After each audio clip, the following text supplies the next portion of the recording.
Covering the Universal Orlando Resort for over 5 years, you are listening to the Unofficial Universal Orlando Podcast.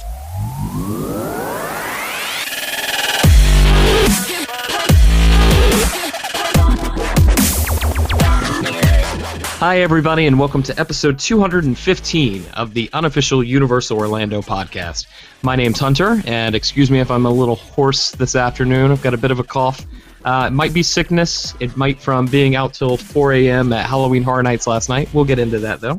So with me this week, I have the lovely Tracy. Hello. How are you, dear? I'm all right, thank you. How are you? Awesome. Apart from being hoarse. I'm a little hoarse. I think that about sums it pony. up right now. I didn't even wake up till like 1 o'clock today. So Wow. very late evening. And of course I've got Lee. Hey everyone, and how are you? I'm once again doing pretty good. Good. Running on a couple hours sleep. Well, I'm not too bad. Like I said, I slept super late today. But as you might be able to hear, unfortunately Darren is not available this week. But you can hear him on the latest episode of Dead Man's Digest, where he reviews the entirety of Halloween Horror Nights 26. So give that a check out. Yeah, it was mainly just the houses for the one that's just come out, because I know they were running kind of long, so I think they're going to do another one focusing a bit more on the scare zones and stuff. Okay. I'm just about halfway through. I think I'm on number 6 on their top 9 list or whatever it is. So looking forward to how that ends up. Yeah. It's the repository episode I'm looking forward to hearing. Probably the most terrifying thing you can do at Halloween Horror Nights this year. I would be doing it if we were there, without a doubt. Mm-hmm. Definitely. We actually, I work in a very big technology store, as some of you might have picked up on, and we have a Oculus Rift demo in our store now. Cool. So I got to try that out. Very, very cool stuff. So if they're using technology like that, I think a lot of people are going to be really pleased with what the repository is. Absolutely. All right, so let's kick off the show. We do have some Producers Club birthdays this week. We do indeed. We have a couple. We have Jamie Simmons, whose birthday is September the 29th. Is that how you pronounce that? I would have said Simons. Well, I'd have said Simmons. Jamie, let us know. And even if I'm wrong, just say I'm right, because that'll really get on Lee's nerves. And Ron Vysotsky. I hope I've got that one right, Ron. And Ron's birthday is October the 10th. So happy birthday to you both. Happy birthday! Happy birthday! Happy birthday! So we do have, real quick, a belated wedding anniversary announcement. Yes, this was my fault, because this should have gone out. I was just scrolling through the Facebook page the other day, and I found a message that we got ages ago. So, Andy, I do apologise that this probably should have gone out a couple of weeks ago. But Kerry and Andy Williams, who Kerry is one of our producers, it was their first wedding anniversary back on August the 29th. So, sorry I missed it, but happy anniversary, guys. Happy anniversary! Happy anniversary! And I'll give Lee a big slap for you, and I will enjoy it on your behalf. Is this the couple that had the DeLorean? Yes. Awesome. Cool. I like Keeping them. it universal. Yeah. Guess you could say they're living the adventure. Yes, absolutely. Love it. Well, we do have a Florean Fortescue ice cream debate this week, and it comes from Michael. Hi, this is Michael. I'm from New Orleans, Louisiana, and I just got back from 1 week at Universal Studios. My daughter and I went to Florean Fortescue's twice in our time there. Each got different flavors. We got different flavors each time, so I got to try 4 different flavors. They were apple crumble, butterbeer, chocolate chili, and salted caramel blondie. And out of those 4, I would have to give my vote to the chocolate chili. I think it was. They were all good, but I think chocolate chili is the clear winner. All right, thanks a lot. Bye bye. It's the wrong answer. It's absolutely the correct answer. Thank you so much, Michael. I appreciate that. It was nice. I do like the chocolate chili. Yes, the one little taste I had was lovely, but Yes. I couldn't eat it. You know, in full disclosure, I'm pretty sure I've said this before. I really like spicy food. Mm-hmm. I also like chocolate. It's just the perfect amalgamation of things I like. So, don't forget, we do want your ice cream debate entries. And if you want your vote to be heard, just record as a message on your phone telling us who you are, where you are, and which is your favourite Florean Fortescue ice cream flavour. And email them to us at podcast@uuopodcast.com. Or alternatively, you can go to SpeakPipe. Anyone who's new will have no idea why we're all laughing. You can go to speakpipe.com/UUR podcast and record your message there, and it will come directly to us. And for even better results, record them from the Wizarding World, because we love to hear stuff done live from the parks. Absolutely. But only submit it if you're voting for chocolate chili. I'd really appreciate it. Oh, butterbeer. Oh, whatever mine was, because I can't remember. I think you were apple crumble as well. I don't know. All right. I need to go back. Any last minute additions we need to add on here? Nope. No. All right. Let's get on into the news.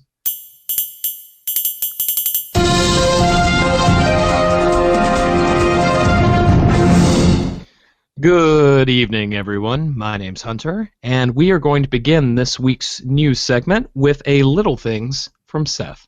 Hello, everyone. Seth Kubersky back again with another look at all the little things that are new around Universal Orlando. Since my last report, Halloween Horror Nights 26 has begun, and you can check out a new Halloween Horror Nights tribute located in the New York section of Universal Studios Florida inside the Macy's facade. Now, this is about 90% store and 10% tribute museum. There are some cool statues that you can take pictures with. Just be careful, it's real dark in there, so watch your step. Also in the parks, there is some action in single rider lines. Over in Islands of Adventure, Kong has gotten rid of its single rider line, so there's no longer single riders available at Skull Island, but you can now use Express. The Express Pass gives you a little glimpse of the animatronic witch in the queue, but misses all the other animatronics and the live scare actors, so make sure you try that standby queue at least once. Back over at Universal Studios Florida, though, they've added a single rider line to Simpsons. This is an experiment that's been going on for a couple weeks, seems to be sticking around, so try that out if you want to cut down your wait for the Simpsons ride. Also, over in Universal Studios Florida, I noticed in Diagon Alley, they now stock supersized Pygmy Puffs. They're about $35, just as adorable as the little ones, but they're bigger than your head. Finally, out in City Walk, Toothsome Chocolate Emporium and Savory Feast restaurant is now open officially, and that means it's open for lunch every day starting at 11 a.m. And the good news is that they've gotten the milkshake blenders up to speed, so they are serving milkshakes upstairs in the restaurant again instead of only to go. Thanks for listening. This is Seth Kubersky from the Unofficial Guides, touringplans.com, and Orlando Weekly, and I'll be back again soon with another look at the little things around Universal Orlando. That Horror Nights shop this year isn't anywhere near as good as the one from last year. It's not. It doesn't look a patch on it. You know, I'm pretty pleased with the merchandise we've got this year, though. Really? Yeah, I mean, there's something for everybody. All the properties are represented this year in some way or another. So regardless of which house you walked away liking the most or what experience you did, there's stuff in there for you to take a look at. And they have little knickknacks you can take home too, like keychains and lanyards, like they always do. But there's a lot of little ways to commemorate your visit this year. I think last year, the reason they did such a blowout is, of course, it was the 25th. Yeah. It's the actual chant image, like the logo for Horror Nights this year, I'm not that keen on. No, and I agree with you there, but there's a lot of alternative merchandise. So, for instance, one of our favorites was actually an American Horror Story hoodie, which I'm not a big fan of the franchise, but it's pretty cool. But it's actually lined with like a red LED strip around it. Yeah, you could get. So it's lit up. You could get the Halloween Horror Nights 25 jacket that I've got. You could get the same one with the same strip on it last year. Okay, I didn't know that. Yeah, the T-shirt that I like, if I'd have been out there this year, the T-shirt I would have bought is the one that's got, Tracy, help me out, has it got Michael Myers, Twisty? It's the Masters of Horror shirt. It's awesome. Reagan Yeah. and Leatherface, is that what it's got? yeah. That is so cool. And you know, we always get for the 2 years we've gone, including this year, we get the house shirt. Yeah. So just everything that's got the houses on it. I am kind of disappointed because I always kind of liked, it's a little tacky, but I kind of always liked the vinyl red font on the front of the t-shirts. Yeah. And they've done that for such a long time, and this year they did not do that. So that was kind of a letdown. Because Raymond and Jade got them last year with is it all jacked up? yeah, what did Yeah. I can't remember what I got. I think you got the same T-shirt as Jade, didn't you? Say all Jack. I can't remember. No, you got the house shirt. I got the didn't you? house shirt. I don't know. I can't remember. now. It's getting to the time of year when I can wear it again, though. I'm trying to hold back because I am going to the event at the very, very end, and I know last year they had a lot of that merchandise for like 30-40% off. Yeah. So I'm hoping we'll get some major sales at the end of the event, and I'll be able to pick up some stuff I like, but I don't like enough to pay full price for. Yeah. So, yeah, cool stuff this year, though. And some socks. Yes. I need a little... Yeah, the Michael Myers, not Mike Myers. That's different. Yeah, little Michael Myers. I need a little Michael Myers. The little Universal figure that they do. Yeah. Yeah, those are Gorgeous. pretty cool. Need one of those. They've also got a lot of Funko Pops in there this year, but Cool. like Darren usually says, you can pretty much find those anywhere. Yeah. All right. So thank you so much, Seth, for your segment. Halloween Horror Nights did begin 2 weekends ago now, and it's been a massive hit. It certainly has. So Halloween Horror Nights 26 began at Universal Studios Florida on Friday, September the 16th, and has seen rave reviews. Boo. Not happy. Should be rubbish because we are not there. Sorry. So Darren and Nina were at the media event for Dead Man's Digest, and Travis was in the streets seeing it from ground level.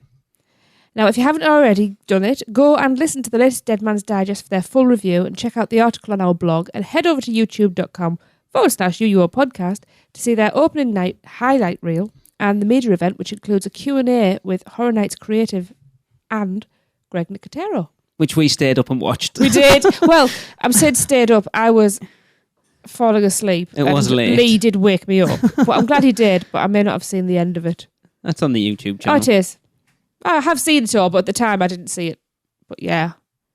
They had a really good They were place right at as the well, front. right Yeah, at they the were front, perfect. So, yes. Go on then, Awesome. Hunter. You were there last night. Come on. Okay, so I was there last night, and gotta say, really, really impressed. Which houses did you do? The houses we completed last night. First house we went through was Krampus. Cool. We followed this up with Ghost Town. Then we did Bill and Ted. Okay. Just to kind of take a seat for a minute. Uh-huh. Walked back over, did The Exorcist, did American Horror Story, and then at the very end of the night we hit Walking Dead. Okay. So So you only did one of the original houses. only one of the original houses last night. We were going with a person. My girlfriend Kim and I, we have frequent passes this year. The friend that we plan on attending with a lot this year also has a pass, but we did go with one of our closest friends who could only afford to go the one evening. Gotcha. So we made Fair sure to hit all the major houses Yeah.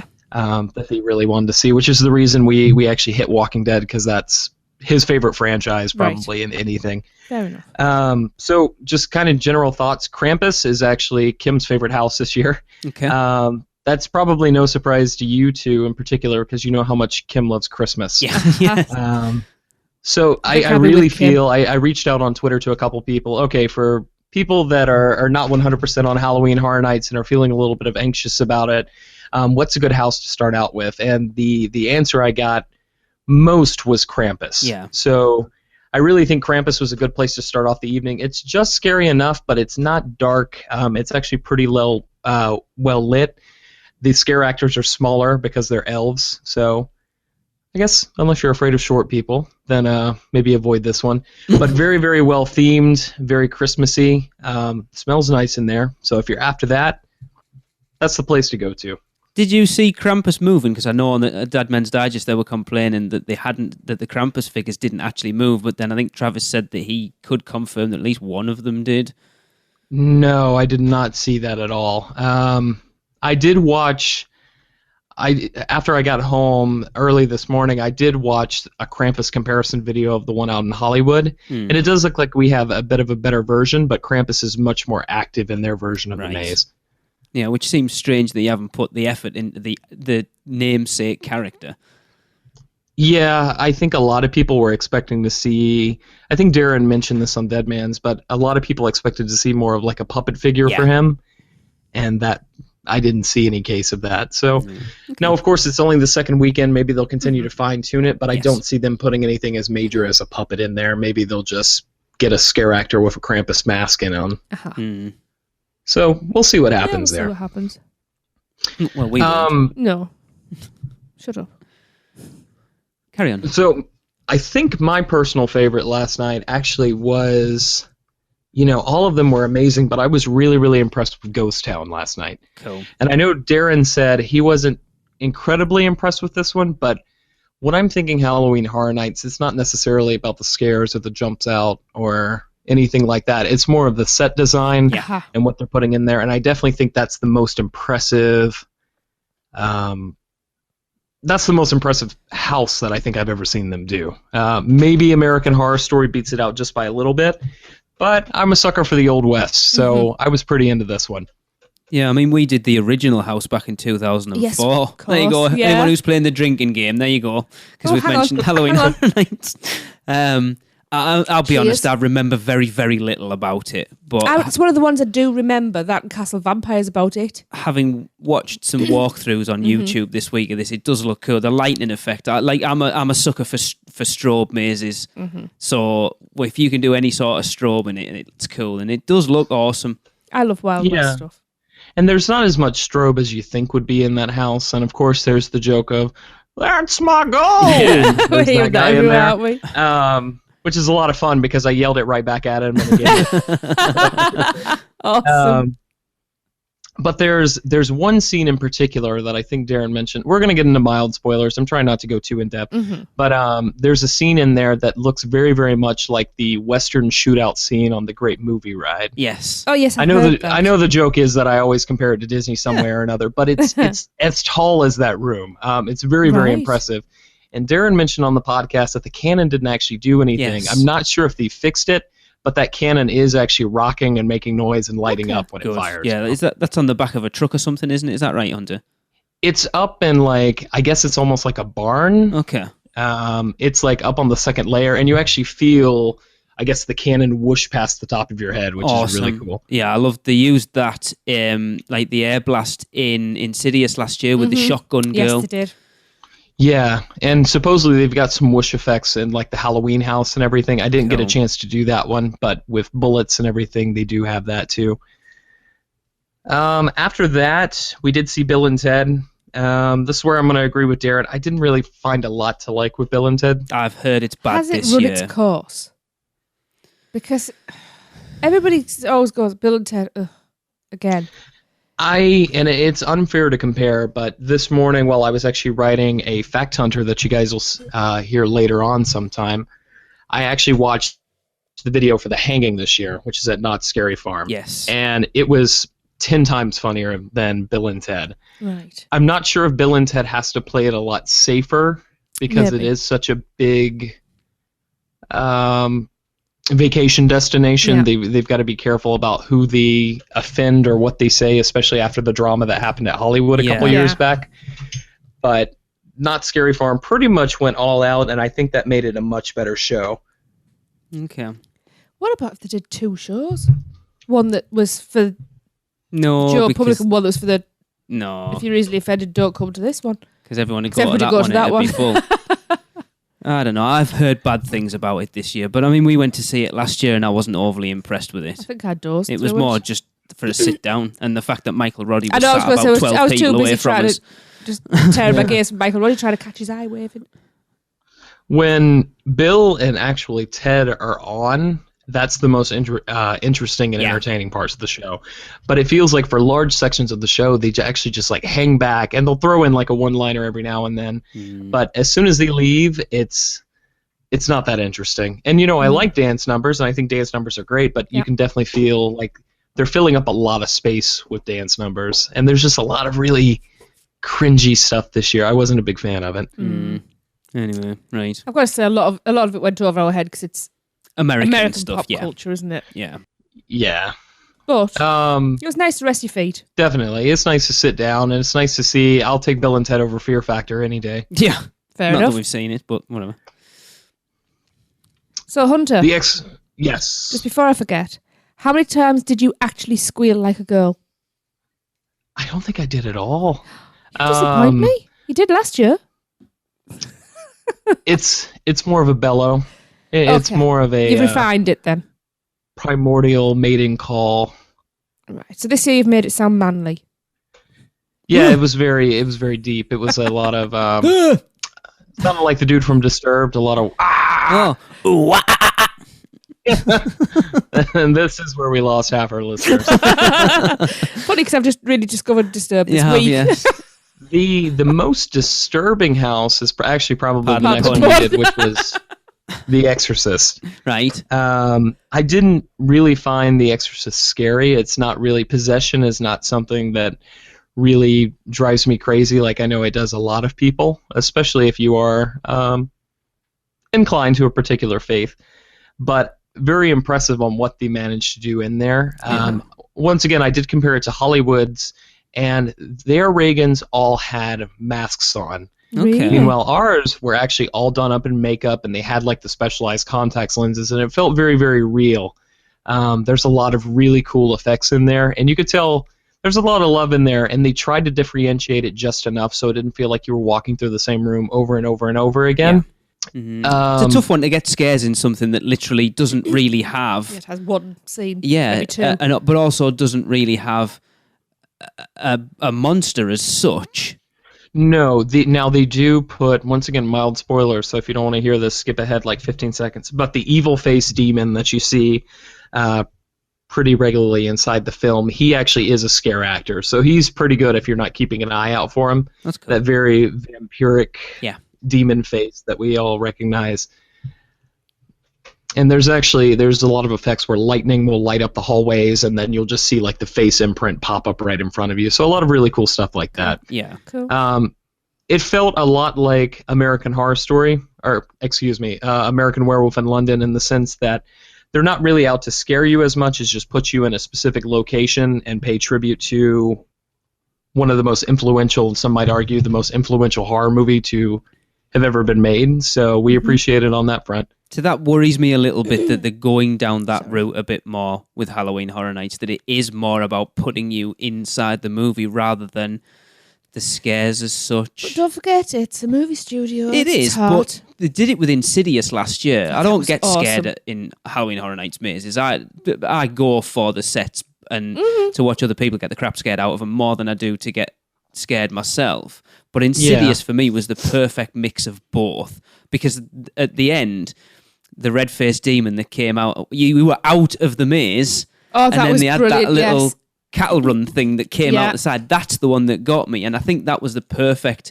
mix of being really scenic and faithful to the movie, but also giving those scares as well. Yeah. And I definitely got that impression this year, at least from the houses we did. Everything is very much about putting you within a certain location, and they do it very, very effectively. Like the sets that they build, I kept reminding myself, they build this stuff for almost a year just to have it up for a month and a half, and then they knock it all down and start it over again. Crazy, isn't it? Which is crazy, especially when we talk about the next house, which was American Horror Story, because you do start off in the murder house basement, and it looks legitimately like a basement. It's brick walls all around you and just really creepy settings. And American Horror Story was probably... I did not get scared in American Horror Story nearly as much as some of the other houses. I would actually even say The Exorcist might be a bit scarier. Right.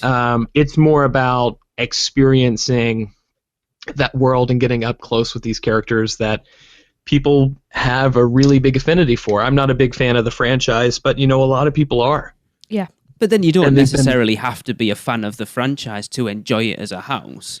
No, and I think Darren was on to something when he said, the benefit of if American Horror Story becomes this big annual franchise now, Unmasking the Horror Tory whatever. Try again. Unmasking the Horror Tour be damned.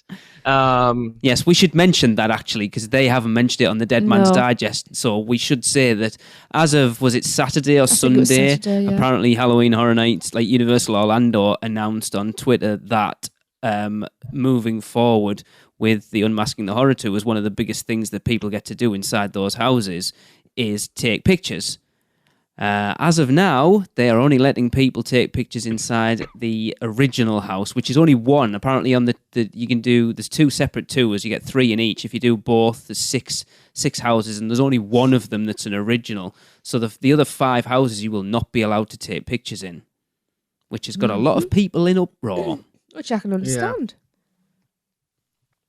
You know. And from what I understand, that house, if you're curious, is Ghost Town, which, once again, was my favorite just from the sheer scale and how amazing those sets are. But if you're paying for the prices for that tour, which is $100 plus to do that, and you're not able to commemorate that trip in any way whatsoever, that's a bit of a letdown. And I think Universal has noticed a bit of a backlash, especially amongst the fan community, who are the main people who go to this Unmasking the Horror event. So, well, as we stand at the moment, Darren and Nina are supposed to be doing it for the show. That is currently up in the air.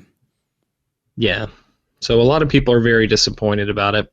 Which I completely understand. But what I was saying is, aside from all that, if American Horror Story does become the new annual franchise, the nice thing about that is it's very varied settings and different creatures and monsters. It's not all the same creature like The Walking Dead. It's just zombies in The Walking Dead. With American Horror Story, you've got a big man bear pig. You've got murders with knives. You've got creepy clowns. It covers the spectrum of pretty much everything. It does. It lends itself much more to doing an annual maze for that franchise. Yeah, and you definitely get the impression this is the direction that Halloween Horror Nights wants to go, which is very, very elaborate sets. American Horror Story definitely deserves some notice because I think it's the only maze that I've seen, and I've heard other people who have been going for years make this comparison. It's the only maze that they really, really put an effort into making the scare actors look like their respective characters. Yes. So a lot of really startling resemblances in there. Kim had a really good moment with the Lady Gaga character in the hotel scene of the maze. So lots of good memories there. Cool. Did she go, Not quite. It was actually a little bit more sexual than that. Oh, okay. So she's Go kind Kim, of... bleep. Did you guys watch any walkthrough videos of it? Yes. Yes. So I believe she's like it's like a iron elevator, and she's not strip dancing. She's more just kind of sensually dancing against it. And she actually came out and she like bit and sucked on her index finger. Oh. Like it was up there for a minute. But she was actually just setting up for a scare in the next room. So we felt a little let on. All right.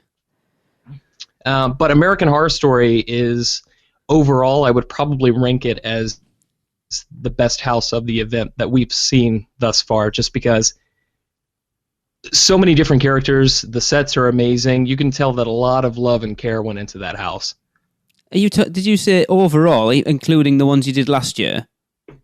Yeah, I would probably say American Horror Story is the most impressive house that I've seen personally. So you thought it was better than 25 years last year? Well, yeah, because even though it's a bit of a mishmash,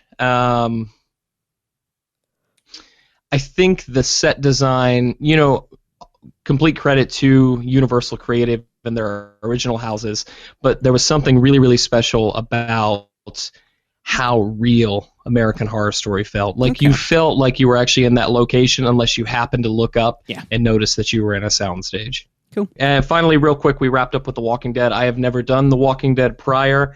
I went with a friend who's really, really into The Walking Dead. It was the highlight of his night, and it's actually probably the scariest house that we went through that night. And I'm not sure if that's because we were the last people through, but we had several really good scare actor moments, and it can be very, very tight in there, so you're pretty up close with a lot of these. Wasn't expecting a lot from it, but we had a really good time, and we waited 5 minutes for it. So if you get a chance, check it out. From what I've heard, it surprised a lot of people this year. Yeah, I think it would have ranked a bit higher if it, it wasn't the 5th year or so of them doing it. But The Walking Dead has come a long way from what I understand when it was in the disaster queue. And that'll be the last one. Yep. Can I just say, everything I'm hearing about Halloween Horror Nights, it sounds rubbish. I'm so glad we're not there. My overall opinion of it this year, the houses look okay. I don't think they look as good as last year. The scare zones look phenomenal this year. Okay, my general consensus is the scare zones are There's some really cool stuff like Vamp 55 and Dead Man's Wharf, but aside from that, I think the scare zones are easily the worst part this year Right. out of anything. I don't feel so bad now. Who am I kidding? I do. Yeah. Anyway, Yes. I'm done with talking about Horror Nights now. Yeah. I'm not there. Over it. This time last year, we'd have only had about 4 weeks and we'd be going. So now it's time to head on over to Hollywood with Dr. Ian Malcolm. Hey there, Lee, Tracy, Darren, Hunter, how you guys doing? It is your old friend, Dr. Ian Malcolm, calling you from Universal Studios Hollywood. I know you probably forgot about me.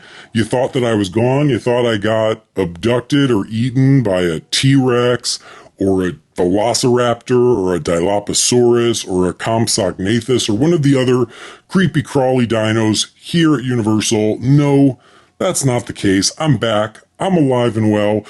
As you may have remembered, I haven't been to the park in a while because my annual pass expired right before the opening of the Wizarding World of Harry Potter, and all of the new annual passes that Universal was offering were not great deals. They were very expensive. They took away a lot of the benefits, including parking, still a big one, and so I didn't renew my pass at that point. Well, word is that over the summer, their attendance hasn't been what they wanted it to be. And so through the last few months, I keep getting emails with new deals for annual passes, new and better deals. Finally, last week, I got one that I was like, you know what? This one is actually worth buying. So I did finally buy a new annual pass. I bought the California resident annual pass. It still doesn't have parking, but it was inexpensive enough that I'll work out parking one way or the other. Whether I Uber or whether I go with friends and we split parking, we'll figure it out. But the deal was good enough. I finally got a new pass. So I'm excited to say I'm back in the park and get to see what's new and what's exciting here at Universal Studios Hollywood. Now today, we're in the middle of August, and it is a weekday, but the park is solid in attendance. It's definitely not super, super, super packed, but it's also not dead. It's kind of a good middle ground, but I also think that's because it's still summer. Some schools may have started by now, but not all, so attendance seems solid. The attraction lines are between 30 and 60 minutes. And so that's a good solid day. Came in, had lunch, and realized I still hadn't done the Walking Dead attraction that opened in July. Shame on me. So I made sure to do that. That was my priority, to check out the Walking Dead, and I did. I just walked out of it, and so I wanted to share with you my initial thoughts, my review. Now, I only did it once, and as is normal for these types of attractions, I was screaming and I was startled and I was getting surprised, and so I may not have noticed everything wonderful in the attraction, but I saw a good amount. I remember some interesting points, and obviously I'll be going to see it again, and hopefully, each time I'll get more out of it. But I at least wanted to give you my initial thoughts because it has been so long. First of all, the attraction said that it was a 30-minute wait, and I think that we only waited like 15 minutes, maybe 20 before going in, so that was a nice surprise. And the queue, you enter off of what's the London Street, but it's not London until you get past The Walking Dead. But like when you walk into the main entrance of Universal, you go past the new Main Street, all the new facades, and you make a left, and the entrance to The Walking Dead is right there before you get into London. So you go in. There's a big crashed helicopter above the marquee. I took a lot of pictures of the queue for you. I'm going to send those your way so you can post them as you like. But the queue is really well done, really well themed. It definitely feels like a fully themed attraction queue and not a temporary maze queue. So I think they did a really nice job on this. The queue is all themed to the hospital that The Walking Dead started in season 1 when Rick Grimes woke up from his coma. So you go in, and outside there are bodies that are wrapped up in body bags. There's blood splatters. There's, great theming, great props throughout the queue.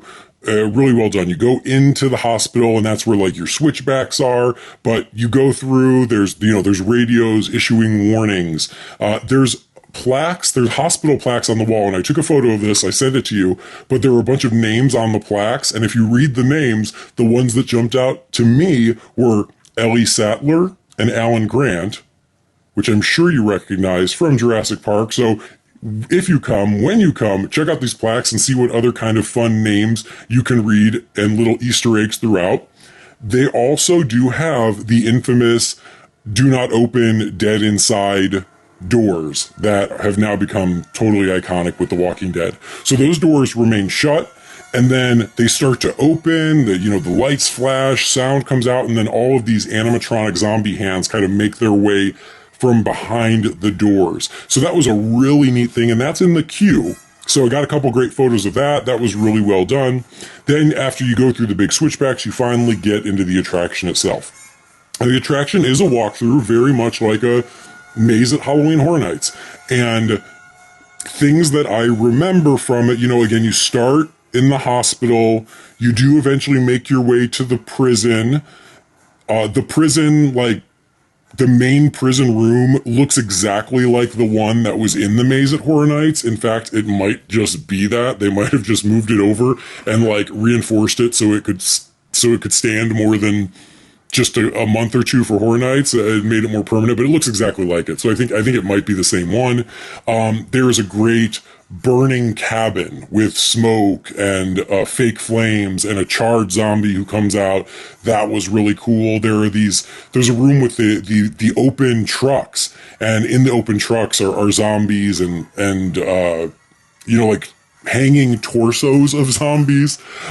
So there was that. You go through the woods. And so, it was a good combination of different locales from throughout the show. I think they also did a nice job balancing animatronic zombies, which there are a couple.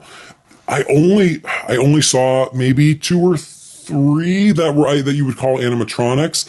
They had a lot of static zombie statues throughout the attraction. Lots and lots of those to kind of help make it feel like you're surrounded by zombies along every turn. There were some great projection and shadow effects that made it look like there was zombies in action around you. And then, of course, there were live performers. I think that the number of live performers was pretty impressive. My guess would be about a dozen. And again, I'm just guessing, but maybe about a dozen to go through. And, they're strategically placed throughout, so it never feels like you're in an empty room. And, and the setup is great. And usually they're right there with some of the zombie statues and things like that to kind of fake you out. So that was really well done. The performers were giving it their all, so that was really great. Some of the effects were really cool. I will say that although the queue felt very much like a permanent attraction queue, the maze itself did feel it felt pretty much just like a really well done Horror Nights maze. It didn't feel like as much like a permanent attraction as the queue did. Part of that, I think, is because like the mazes at Horror Nights, there was no ceiling or roof. So if you look up past the walls, it's just empty space and lighting and things. And so that gives it more of a temporary feel. But it felt like a really good Horror Nights maze, but not a lot like a permanent attraction. Obviously, the walls were a little more sturdy and things like that than you would get at Horror Nights, but for me, it did feel like a Horror Nights maze. But that's not a bad thing, because those are great. I just wondered how much more it would feel. That's my only real quote-unquote complaint, and it's not even a big one. It's a tiny complaint, because I still think that the quality overall was really good, and I had a great time going through it.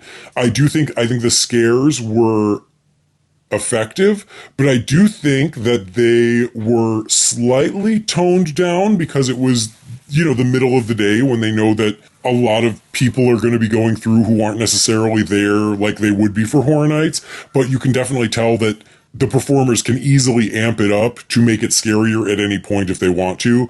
So I think the scares were good, but I do think that they were playing it safe, I think, because it's an attraction in the middle of the day in the summer, and so they don't want to scare the crap out of everybody. So I wonder about that, if it's going to be more intense during Horror Nights. My guess is it will, and my guess is, much like they used to do with House of Horrors, that they will then pack it with 3 times as many zombies to make it even better during Horror Nights, as opposed to now where there's still a good amount, but you can definitely tell that there's space to add more if they choose to during those busy times or during Halloween.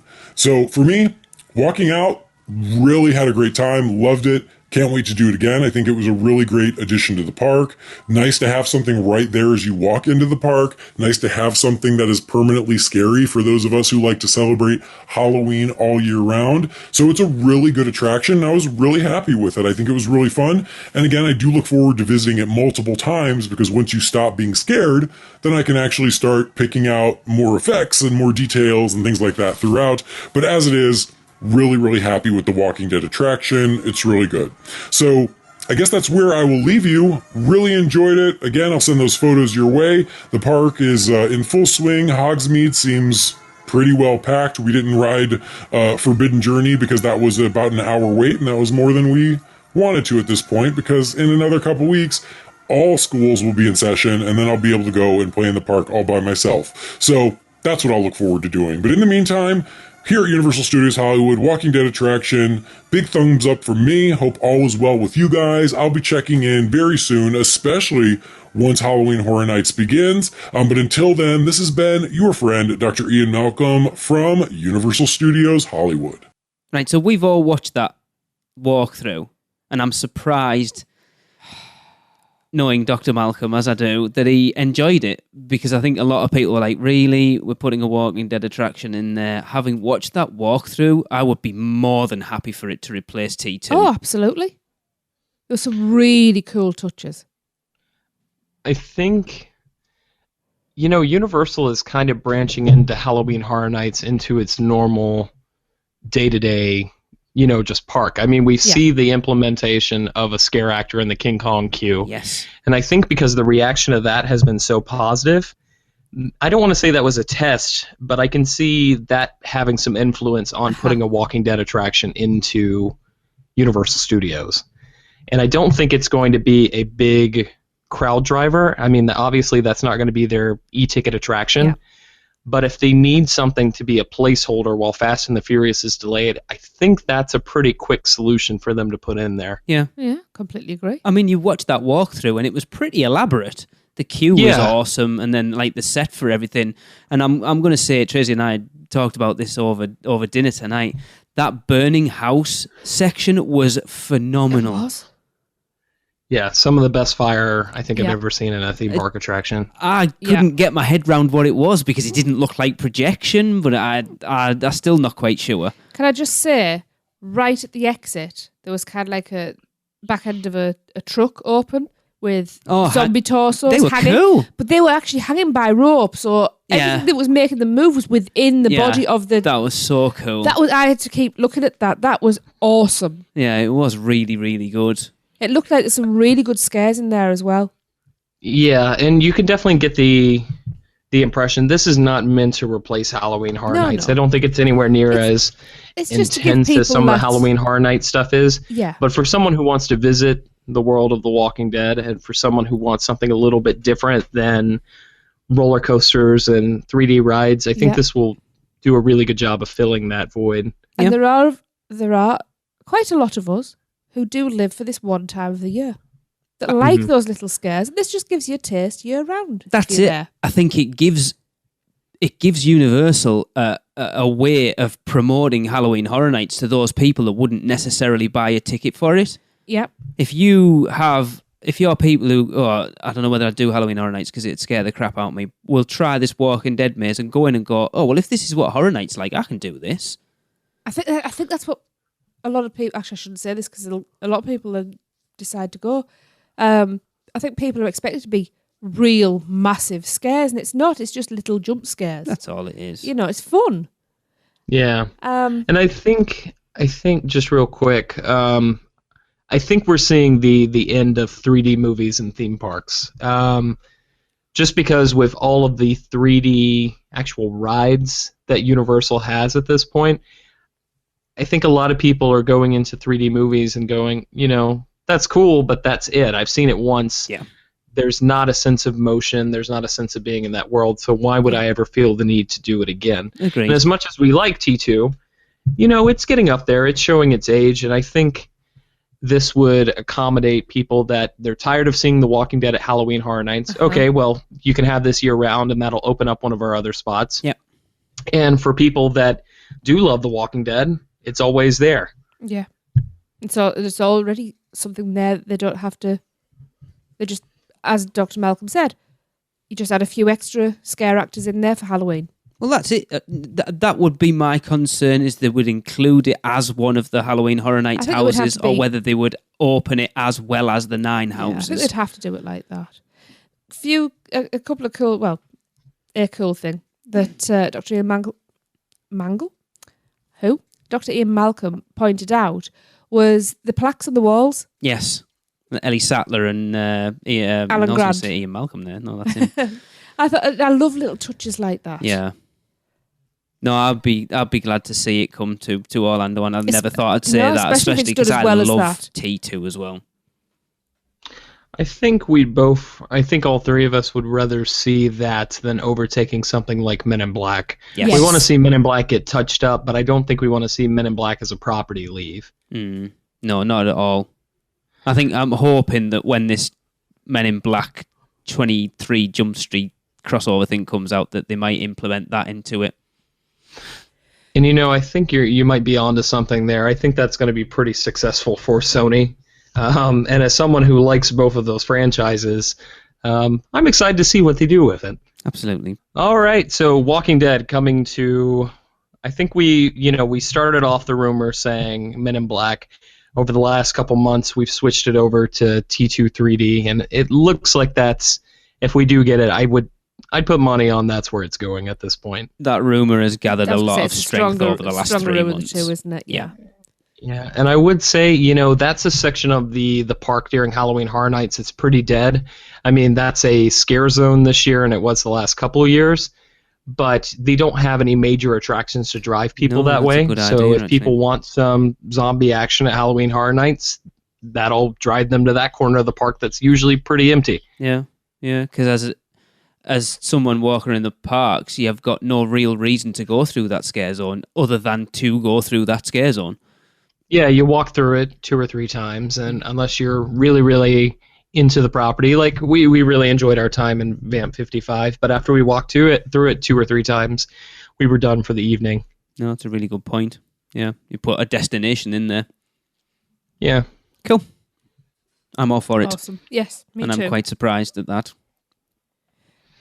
All right, so now we're going to head on over to Autism at the Park, which has Maureen over at Universal Studios Florida. Hi, this is Maureen Deal with Autism at the Parks, and I'm reporting from Universal Orlando Resort for the Unofficial Universal Orlando podcast. And today I'm at Universal Studios Florida, standing outside the Shrek 4D attraction. And this attraction is a 3D movie with the seating will move and jar you. There's no height requirement to enjoy this attraction. However, guests with strobe light sensitivity are cautioned to avoid this attraction. Also, you can ask for stationary seating if needed. And this is a fun attraction for everyone in the family to enjoy. And this has been Maureen Deal for the Unofficial Universal Orlando podcast, signing off from Universal Studios Florida. Let's just leave it at that.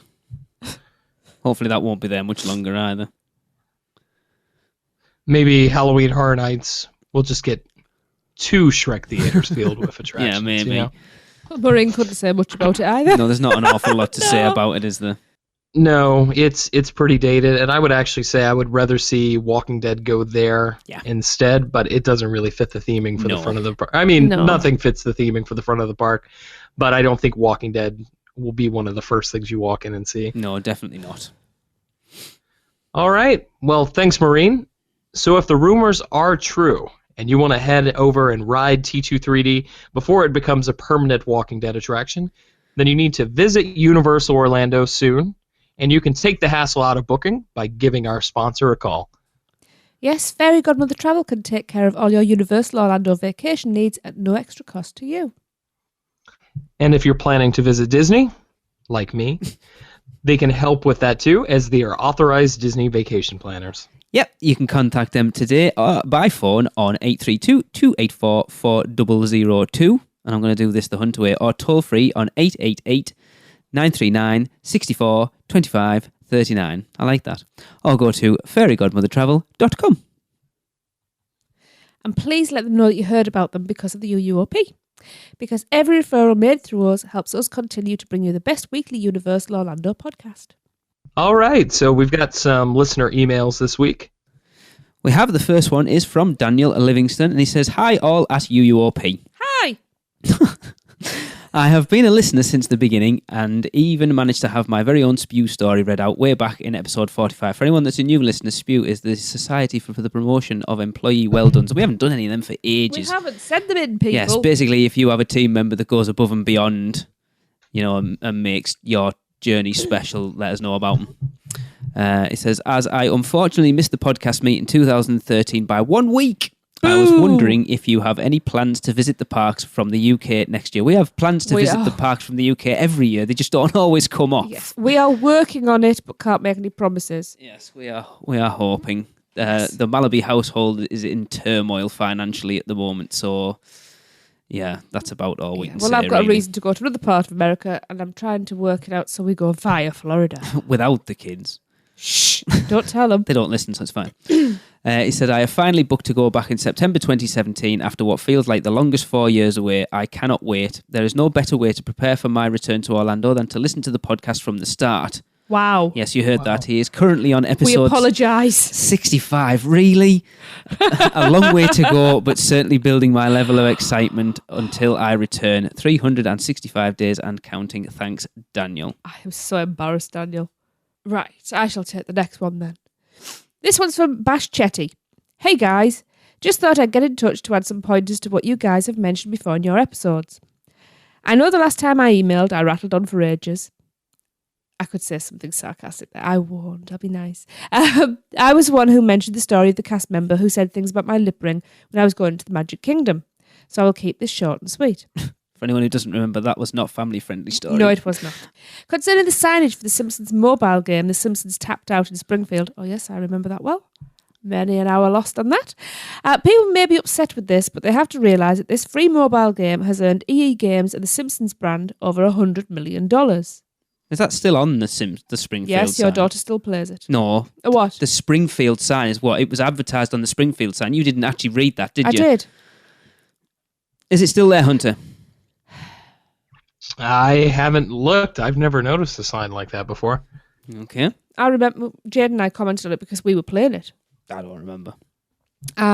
Skull Island. I have not been, but a friend of mine went last week. Said it was overrated and was disappointed. Was not as good as the other rides there, including Transformers and Spider-Man. Hunter? Everyone's entitled to their opinion. I still stand by. I definitely think it's one of the best rides in the resort.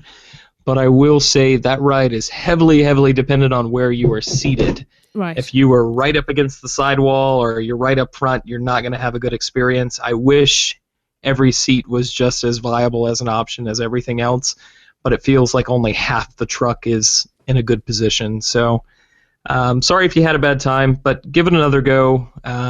There's a lot of factors that go into making that ride feel like it does.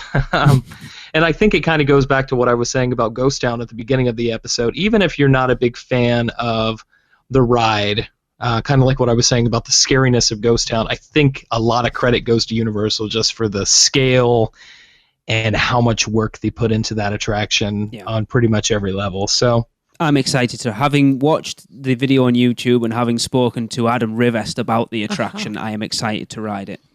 Yeah, and I've said this before, but it's the closest thing I think we have to like an Indiana Jones adventure type ride out here, so I give it a lot of credit for that too. Not to take that away from Bash's friend's opinion. I'm just saying. Next one he's talking about is smoking in the park. Yeah, we had a conversation about this the other week, didn't we? We did. Ban it in all parks. I agree. Absolutely agree. I walk from Liverpool Street to London Bridge to work every day, and you always see people smoking, and a work colleague I was with was burnt by a smoker. He was just walking past, and the smoker had a cigarette by his side. The result, one burnt arm and a smoker that just shrugged and walked off. I just saw red, caught up with him, and knocked it out of his hand and gave him a mouthful. Didn't even get a sorry. I've been in that situation. Yep. And it's I'll tell you what, a cigarette burn is very painful as well. It is. Let's not get too controversial, No. I'm sure we could. Of course. Horror Nights. I'm a huge comic fan, collected them for over 30 years. There are a few stories that really stand out and have a huge following. One of them is Marvel Zombies. Hello? Okay. Oh, hello. got my attention. It started in a Fantastic Four comic for 2 issues as an alternative universe they visited. It got such a huge response that a comic series was born. The first, Marvel Zombies, is amazing. Such a good fun read. There are a few more collections out there, but the first one is the best. The covers are fantastic, and will there be a film? Who knows? Will it be featured in a Halloween event, a zombified Captain America, Wolverine and Spidey chasing human meat? We've kind of already had that, didn't they do, when it was in Islands of Adventure? They kind of had, like, it was like the villains won, so there was like Spidey's costume hanging over one of the... Yeah, but it wasn't really zombies. No, but it's... The bad guys won. Yeah, and I think the problem is with the contract and everything as it is, I don't think you're ever going to see that at Islands. Which is a shame. No, I don't think Disney will ever allow them to do anything Halloween Horror Nights again. No. Anyway, that's it. Keep doing what you guys are doing. It's all great stuff. Cheers, Bash. Awesome. Thank you, Bash. Cool. Did you guys ever read the Marvel Zombies comics? I've never heard of it. It's actually, they're written by Robert Kirkman, if I remember correctly. All right. Or at least the original series is. So Cool. I think my favorite was the 3rd series, but there was actually I know you two will be interested in this. There's actually a Marvel Zombies versus Army of Darkness. Ooh. So check that out. Awesome. All right. So this one is from Bradley Gordon, and he says, "Hey, UUOP team. I finally plucked up the nerve to send you some fan mail." It kind of sounds like a bass string. I finally plucked up the nerve to send you some fan mail and decided that there is no good reason to be afraid to reach out any longer. Exactly. We're terrifying people. Not really. I began listening to your podcast around midsummer, and I've been tearing through episodes at a rate that I'm embarrassed to admit. I've always been an avid music listener, and I would fill the silence on my long drives with playlists of songs, putting a lot of time into curating the just right list to keep some variety and excitement in my downtime. I understand. I'm the same way. It got too exhausting, and I began to lose interest in keeping up with my meticulously curated playlists. Send me your tastes. I'll help you out. Finding your podcast has rejuvenated my drives and my quiet time, and I'm digging into the back catalog of episodes since I have gone through most of the relevant and up-to-date ones. Someone else. Seriously, all these people are gluttons for punishment. Although I find myself listening about events and attractions openings that have come and passed, it's interesting to still pick up on little bits here and there about parks that I've been heretofore been ignorant to.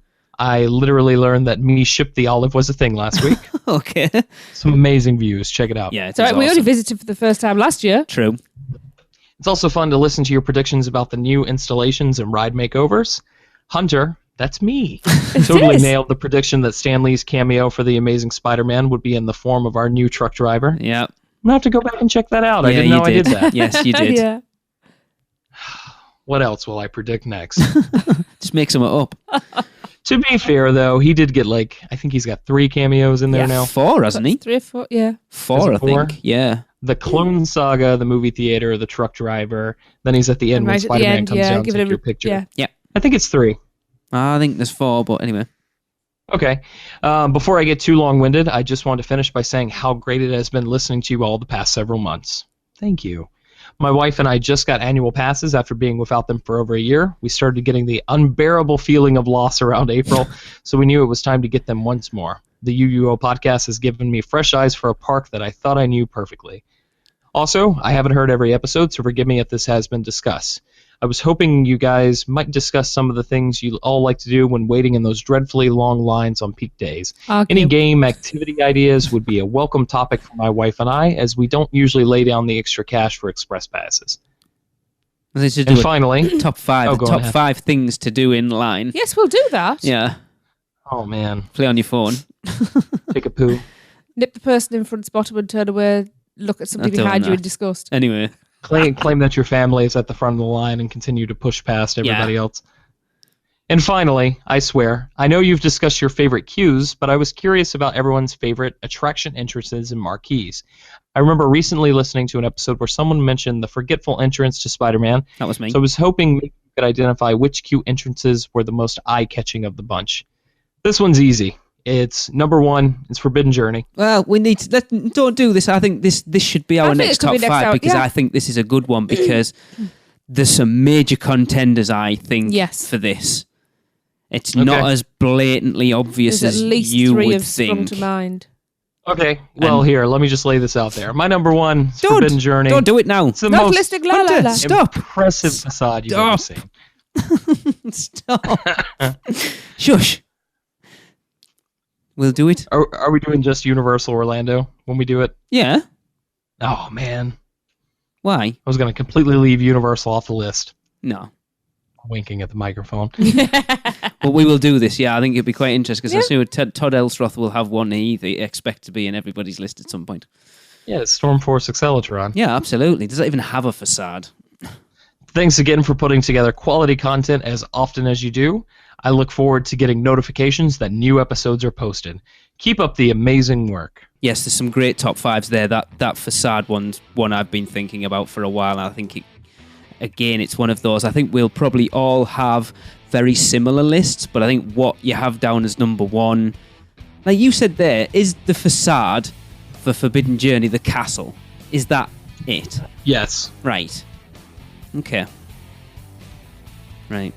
Absolutely, it is. Okay. Just like the mansion is the facade for Haunted Mansion. All right. I don't think it's as Oh. obvious as you think. That'll be fun. I think we should do that Yes. ASAP. Yes. Okay. All right. So, with all that said, we have reached the episode of 215. So, my name's Hunter, and for Michael, Seth, Maureen, Daniel, Bash, Bradley, Lee, and Tracy, this has been the Unofficial Universal Orlando podcast, signing off. That's it for another Unofficial Universal Orlando podcast. Make sure you never miss a show by subscribing on iTunes, and while you're there, please leave us a rating and a review. Listen to us on Stitcher, Google Play, and all your podcast apps. Email us with any questions or comments to podcast@uuopodcast.com, or, even better, record your message at speakpipe.com/uuopodcast. Follow us on Facebook, Twitter, Instagram, YouTube, and Pinterest, keyword UUO Podcast. Check out our blog for even more content at uuopodcast.com. And finally, our sponsors, Fairy Godmother Travel, are here to help with all your Universal vacation needs. So check them out today at fairygodmothertravel.com. Well, that's a wrap. See you next week.